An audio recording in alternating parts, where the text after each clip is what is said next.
এখন আমরা কঠিন যুক্ত বর্ণ থেকে দুইটি যুক্ত বর্ণ শিখব। প্রথমটা হলো ইয় যোগ জ, ইয় জ। হ্যাঁ, এখন ইয় জকে যুক্ত করলে কিভাবে লিখতে হয় সেটা দেখুন।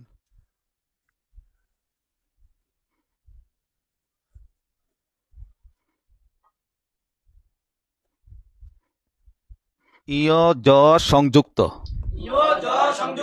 এটাকে কিভাবে বলতে হবে? আর শব্দের মধ্যে গেলে বলেন গ ইয় জ সংযুক্ত, গঞ্জ, গঞ্জ কি উচ্চারণ হবে? হ্যাঁ, বলেন জ যোগ ইয়। এটাকে যখন যুক্ত করব তখন কিভাবে করব দেখেন।